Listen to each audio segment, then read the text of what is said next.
called you to tell you you're going to ECW, and when you were there, like, what was that day like when you made your debut? Did they give you any direction, any creative, anything? No.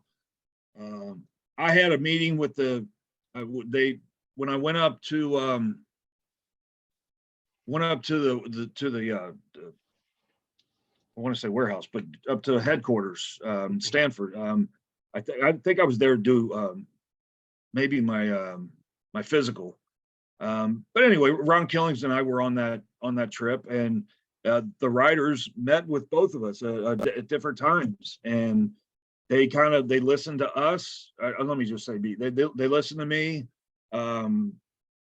They were just trying to get to know me a little bit, I guess. And I did tell them, what I had done, just so they knew that okay, this guy knows what he's doing.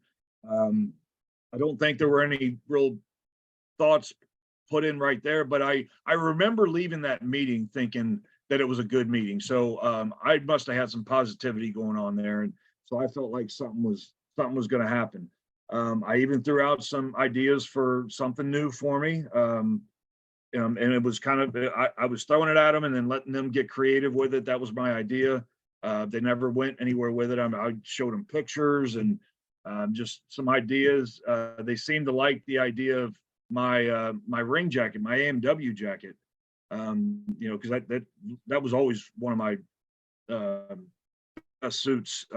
Just the look with that, and they really liked that look. So I remember they actually had me bring it to TV one time and took a look at it. They really liked it, and it sounded like we were going to do something like that. But then by the next TV I was at, they just said, no, we're not going to go that way. So it was just, I wasn't being really kept in the loop. And no, there was no thought put into this. When they finally were going to debut me on the ECW brand, yeah, I mean, it was as generic could get.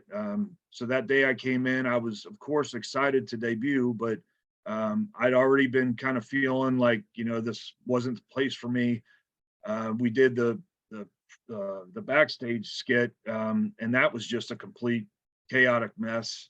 I did it with Armando Estrada, Teddy Long, and yeah, they just kept changing my lines, and there wasn't a lot of thought put into my name. I remember they were deciding that day.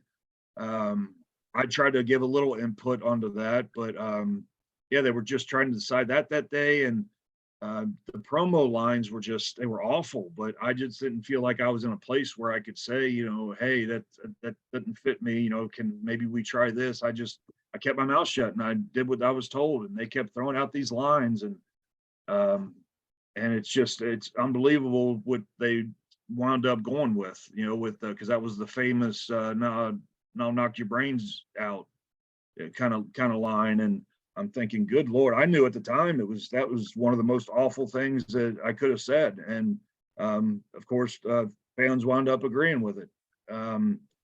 But yeah, it's just I didn't know many people in that room. I'm assuming there were some writers, maybe some producers, but the ones telling me to change the lines and do all this, I wasn't familiar with.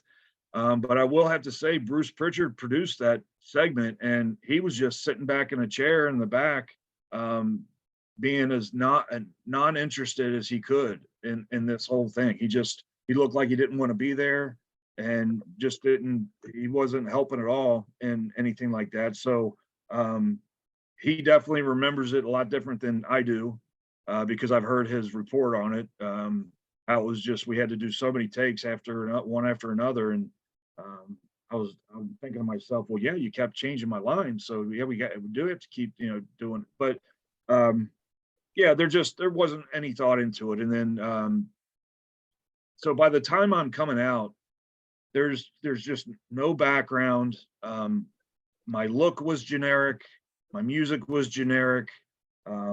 The name, I almost felt like, hey, give me whatever name. I never expected there to be a Wildcat Chris Harris walking out on stage. So I knew my name would change.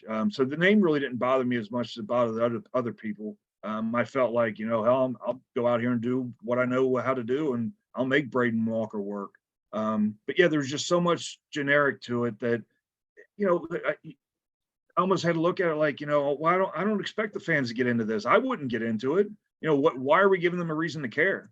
Um, just to give you something on the flip side, you know, Ron Killings, I know he had some history there, but they were just so much more willing to do something with him. They sent a camera crew to his house in North Carolina, and they did some just a little background story on, you know, him coming from the streets and you know, everything he's done to work his way up. And so by the time he came out, um, and he had his own music, you know, I don't rap, I couldn't have done that, but so he had his own music doing that, and so I think it was great, his presentation, and it kind of gave him something to care about. And, you know, hey, let's watch this guy, and you know, they're singing with him, and hell, he still comes out to that same music to this day. So it kind of showed me like, you know, okay, that's the way it should have been. But I didn't get that treatment, and yeah, I mean, looking back on it all these years later, it's like, you know, I don't think they even cared. They just put for a $1 billion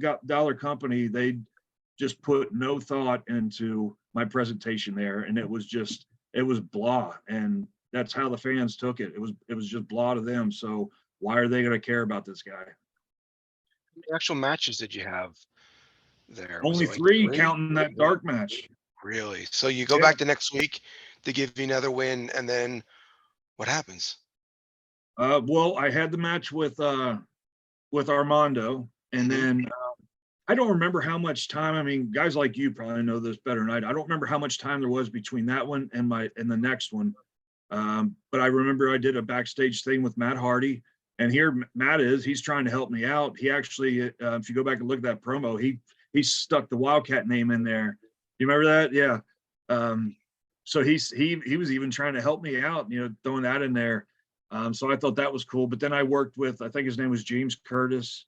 Um, so and they were putting me over, but you know, even a win doesn't matter if they don't care about you. So everything happened. I remember after that. I remember talking to Johnny that night, and you know, we both knew it wasn't working, but I was trying to tell him everything that I thought I needed to say. You know, hey, I know I'm aware of this, but I'm going to keep working. I'm going to keep working hard for you, and you know, hopefully we get through this. And it was just, I don't know, a couple days later, I got the call from him saying that they were going to let me go. And you know, you would think, you know, getting, you know, the highest you can go in this business is a WWE, and you know, you think you're going to live your dreams out of that. And it, for me, it just, that's not how my experience was. So when I got that call, you'd think you'd be devastated. I know a lot of people are devastated when they get released from WWE. It was one of my better days. It was like I just felt the weight off my shoulders. I was smiling again. I mean, I had some dark days coming after that, but at least for that, it was just not doing anything good for me, for my health, anything. It was, I mean, I was just in a bad spot, and getting released by them was the best thing that could have happened. So I felt like I tried to put as much as I could into it. But yeah, I'm just one of the many that it didn't work for. Did you immediately think, well, maybe TNA will take him back? Sure, man. Of course, that's, you know, a thought that would go through. It's like I need to be back in that place where I feel it's my home, and my heart was always with TNA anyway. And yeah, I knew the guys there, so I don't think now if I did have an immediate reaction like I need to go back there tomorrow, you know, that probably wasn't a good thing. So I'm kind of glad that they didn't hire me right away, because I just was in a bad place, and I needed to take a break from wrestling because I didn't have the love for it that I once had. So it was probably a good idea that I didn't end. But when that when that time came where you know, they had brought me in for the beer money thing, I felt like that was really something, and there was a whole story put out for that.